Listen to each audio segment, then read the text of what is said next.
Halo teman-teman, perkenalkan nama saya Intan Raini dari kelas Perhotelan.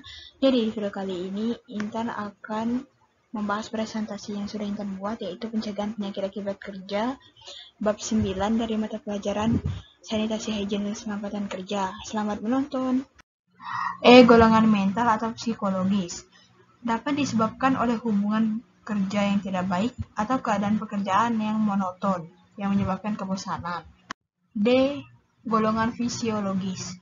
Golongan fisiologis disebabkan oleh kesalahan konstruksi mesin, sikap badan yang kurang baik, salah cara melakukan suatu pekerjaan yang dapat mengakibatkan kelelahan fisik, bahkan lambat laun dapat menyebabkan perubahan fisik pada tubuh pekerja.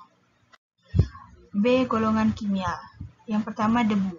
Debu dapat mengakibatkan pneumokoniosis. Yang kedua, uap. Uap dapat mengakibatkan metal flume fever, dermatitis, dan keracunan. Yang ketiga, gas. Gas dapat mengakibatkan keracunan CO dan H2S. Yang keempat, larutan. Larutan dapat mengakibatkan dermatitis. Yang kelima, insektisida. Insektisida dapat mengakibatkan keracunan. C. Golongan infeksi. Yang pertama, antraks. Yang kedua, brucel. Yang ketiga, HIV atau AIDS. 2. Penyebab penyakit akibat kerja. Penyakit akibat kerja disebabkan oleh beberapa faktor. Menurut Jaya Ratnam yang dikutip oleh Liza Salawati, penyebab penyakit akibat kerja adalah golongan fisik. Seperti kebisingan dapat mengakibatkan gangguan pada pendengaran sampai dengan non-induced hearing loss. Yang kedua, radiasi atau sinar radioaktif dapat mengakibatkan kelainan darah dan kulit. Yang ketiga, suhu udara yang tinggi dapat mengakibatkan heat stroke, heat cramps, atau hiperreksia. Sedangkan suhu udara yang rendah dapat mengakibatkan frostbite, foot, atau hipotermia. Yang keempat, tekanan udara yang tinggi dapat mengakibatkan Cayman disease. Yang kelima, pencahayaan yang tidak cukup dapat mengakibatkan kelelahan mata. Pencahayaan yang tinggi dapat mengakibatkan timbulnya kecelakaan. A. Definisi dan penyebab penyakit akibat kerja. Yang pertama, definisi dan penyebab penyakit akibat kerja. Berdasarkan keputusan Menteri Tenaga Kerja dan Transmigrasi nomor 333 tahun 1989 tentang penyakit akibat kerja. Akibat kerja dikatakan bahwa penyakit akibat kerja ditemukan atau didiagnosa saat pemeriksaan kesehatan berkala, ditetapkan oleh dokter dengan dasar pemeriksaan kondisi lingkungan kerja. B. Jenis penyakit akibat kerja. Penyakit akibat kerja berdasarkan keputusan Presiden Republik Indonesia nomor 22 tahun 1993 tanggal 27 Februari 1993 tentang penyakit yang timbul karena hubungan kerja.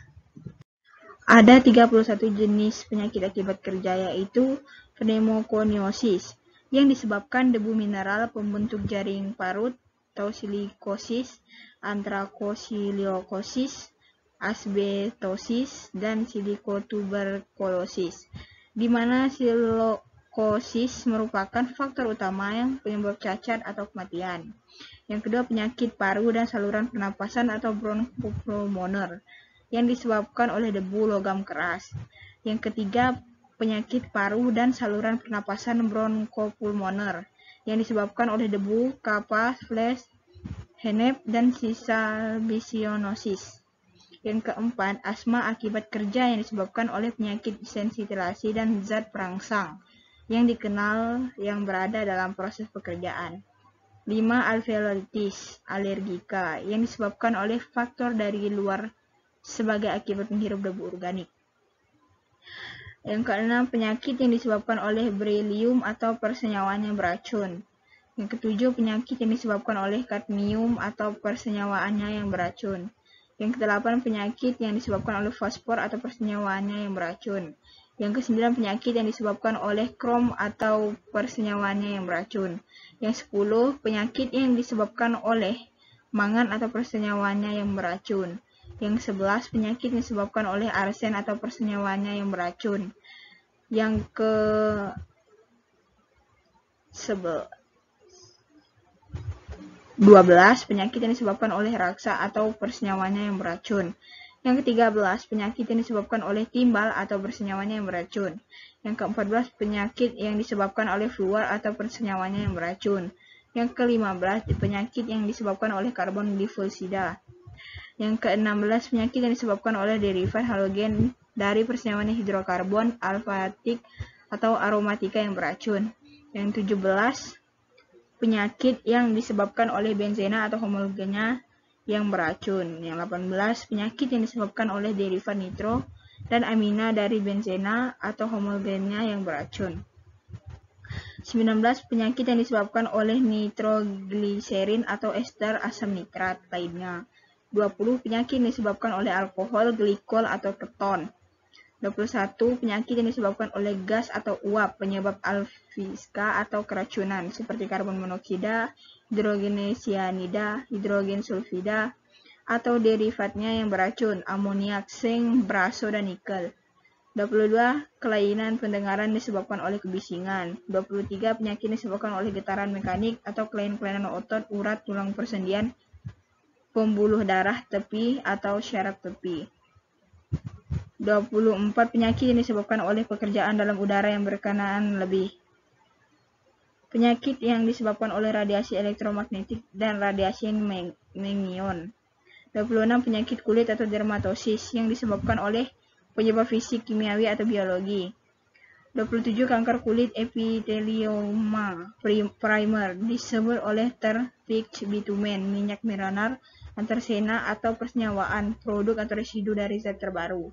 28, kanker paru atau mesotelioma yang disebabkan oleh Aedes. 29, penyakit infeksi yang disebabkan oleh virus, bakteri, atau parasit yang didapat dalam suatu pekerjaan yang memiliki risiko kontaminasi khusus. 30, penyakit yang disebabkan oleh suhu tinggi atau rendah, atau radiasi atau kelembaban udara tinggi. 31, penyakit yang disebabkan bahan kimia lainnya termasuk bahan obat.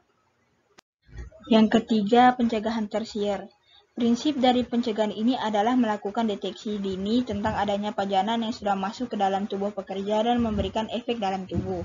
Selain itu, mencoba mengurangi efek dari gangguan kesehatan ditimbulkan dan bila sudah ada efeknya, dicoba untuk mengembalikan fungsi tubuh secara optimal agar pekerja dapat melakukan pekerjaannya. 2. Pencegahan sekunder. Prinsip dari pencegahan ini adalah mencoba mengurangi kontak pajanan dengan tubuh atau mengurangi masuknya pajanan ke dalam tubuh dengan specific protection.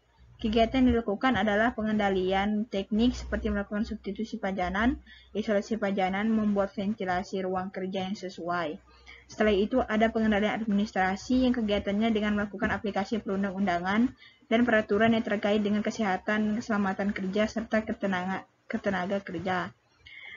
Pengendalian administrasi juga dapat dilakukan dengan membuat aturan internal di tempat kerja seperti dengan membuat aturan rotasi dan pembatasan jam kerja, khusus untuk melayani kesehatan. Pengendaliannya antara lain dengan melakukan kegiatan imunisasi.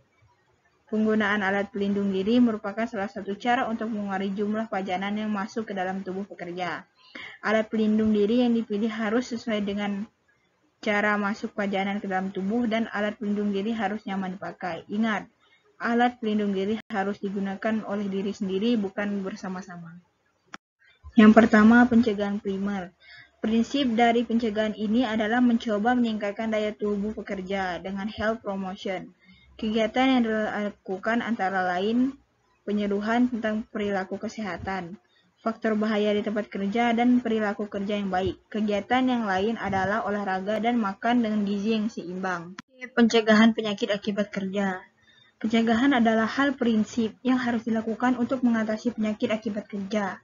Pencegahan yang dilakukan harus berdasarkan 5 level of prevention yang dibuat oleh Level and Clark dan dikutip oleh Dewi Sumaryani.